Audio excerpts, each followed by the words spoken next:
Hi guys, welcome back to my channel. Today I'm going to be taking part in the Sunrise Clean With Me challenge.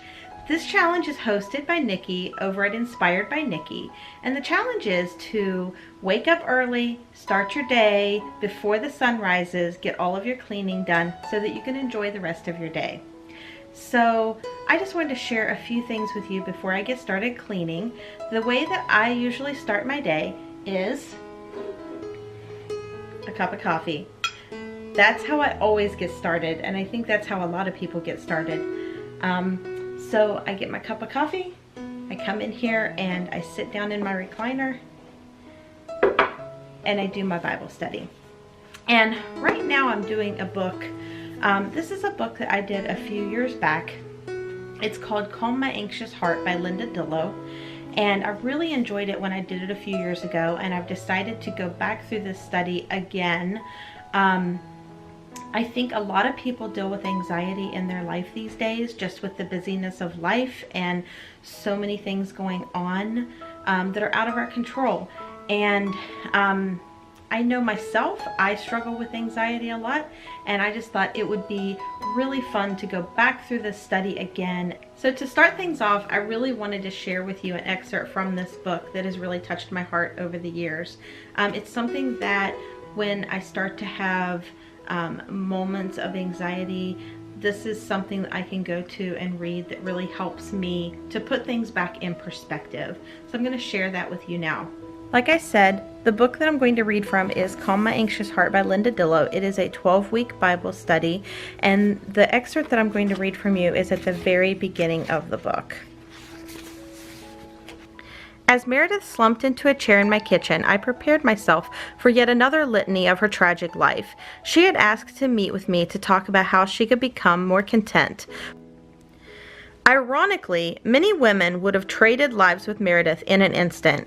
Her life was far from tragic. She was blessed with good health, a petite figure that stayed that way without effort, a husband who loved her, 2 adorable children, and even new furniture her husband had recently purchased to make her happy.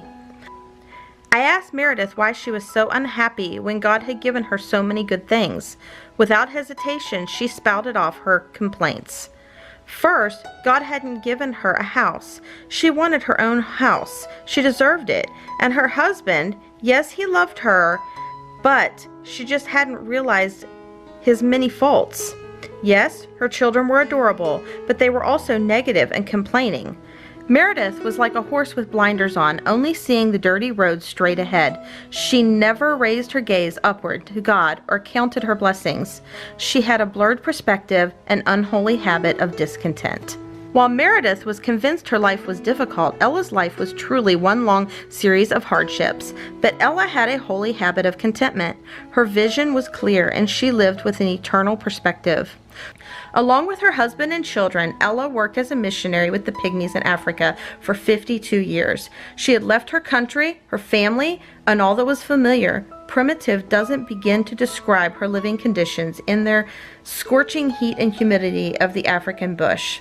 But Ella found no relief because electricity, air conditioning, and other modern conveniences were only a dream. Some days it was so unbearably hot that she had to bring the thermometer inside because it couldn't register past 120 degrees without breaking. Ella's daughter Mimi is my friend. Mimi wondered how her mother had done it. How had she lived a life of contentment when her circumstances would have caused the hardiest to complain? Recently, Mimi unearthed a treasure, a much more significant find than gold or silver, in an old diary of her mother's. She discovered Ella's prescription for contentment. Never allow yourself to complain about anything, not even the weather. Never picture yourself in any other circumstance or someplace else. Never compare your lot with another's. Never allow yourself to wish this or that had been otherwise. Never dwell on tomorrow. Remember that tomorrow is God's, not ours. Her words overwhelm me. They shame me. How could Ella not complain of the weather when the precipitation dripped off her, when the stale, humid air kept her from sleeping? What made her everyday focus so different from Meredith's? The secret is in Ella's last statement. Her eyes were fixed on eternity. Her tomorrows belonged to God. She had given them to Him, and because all her tomorrows were nestled in God's strong arms, she was free to live today. One day at a time, she could make the right choices and grow to possess the holy habit of contentment. Ella's focus was eternal, and her focus led to an internal contentment.